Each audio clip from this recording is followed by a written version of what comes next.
Hi all, welcome to football arena. റയലിൻ്റെ മധ്യനിരയിലെ Argentine യുവ സൂപ്പർ താരമായ ഫ്രാങ്കോ മസ്റ്റാൻഡുവാനോക്ക് തുടക്കത്തിലൊക്കെ നല്ല രൂപത്തിൽ കളിക്കാൻ കഴിഞ്ഞിരുന്നു. പക്ഷേ ഇപ്പോൾ അദ്ദേഹത്തിൻ്റെ പ്രകടനം മോശമായി വരികയാണ്.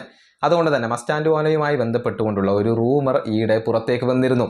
റയൽ മാഡ്രിഡ് ഇദ്ദേഹത്തെ കൈവിട്ടേക്കും, അതല്ലെങ്കിൽ ലോൺ അടിസ്ഥാനത്തിൽ ഒഴിവാക്കിയേക്കും എന്ന തരത്തിലുള്ള റൂമറുകളായിരുന്നു പുറത്തേക്ക് വന്നിരുന്നത്.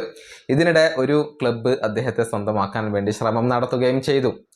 ഇറ്റാലിയൻ ക്ലബ്ബായ നാപ്പോളിയാണ് ലോൺ അടിസ്ഥാനത്തിൽ ഫ്രാങ്കോ മസ്റ്റാൻഡുവാനോയെ കൊണ്ടുപോകാൻ ശ്രമിച്ചത്. മാർക്കയാണ് ഇക്കാര്യം റിപ്പോർട്ട് ചെയ്തത്. പക്ഷേ റയൽ മാഡ്രിഡ് അത് നിരസിക്കുകയായിരുന്നു. താരത്തിൻ്റെ ഭാവിയുടെ കാര്യത്തിലുള്ള ഒരു ഒരു തീരുമാനം റയൽ മാഡ്രിഡ് ഇപ്പോൾ എടുത്തിട്ടുണ്ട് എന്നാണ് ഫാബ്രിസിയോ റൊമാനോ കഴിഞ്ഞ ദിവസം റിപ്പോർട്ട് ചെയ്തിട്ടുള്ളത്.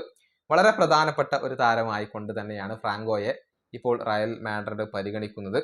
അതുകൊണ്ട് തന്നെ അദ്ദേഹത്തെ ലോൺ അടിസ്ഥാനത്തിൽ കൈവിടാനോ അതല്ലെങ്കിൽ സ്ഥിരമായി കൊണ്ട് വിൽക്കാനോ റയൽ മാഡ്രിഡ് ഇപ്പോൾ ഉദ്ദേശിക്കുന്നില്ല. ഭാവിയിലേക്കുള്ള ഒരു വാഗ്ദാനമാണ് ഫ്രാങ്കോ മസ്റ്റാൻഡുവാനോ. പക്ഷേ ഇപ്പോൾ അദ്ദേഹം അനുഭവിക്കുന്ന പ്രശ്നങ്ങൾ അത് അഡാപ്റ്റേഷനുമായി ബന്ധപ്പെട്ടതാണ്. അതായത് ഒരു വർഷമെങ്കിലും താരങ്ങൾക്ക് ടീമുമായി അഡാപ്റ്റ് ആവാൻ സമയം വേണം. അതിൻ്റെ ഒരു പ്രശ്നമാണ് മസ്റ്റാൻഡുവാനോ ഇപ്പോൾ അനുഭവിക്കുന്നത് എന്നാണ് റയൽ മാഡ്രിഡ് കണ്ടെത്തിയിട്ടുള്ളത്. അദ്ദേഹത്തിൽ വിശ്വാസം അർപ്പിക്കാൻ തന്നെയാണ് ക്ലബിൻ്റെ തീരുമാനം. നിലവിൽ അദ്ദേഹത്തെ കൈവിടാൻ ക്ലബ്ബ് ഉദ്ദേശിക്കുന്നില്ല. ഈ വീഡിയോ അവസാനിപ്പിക്കുന്നു. അടുത്തൊരു വീഡിയോ കാണാം.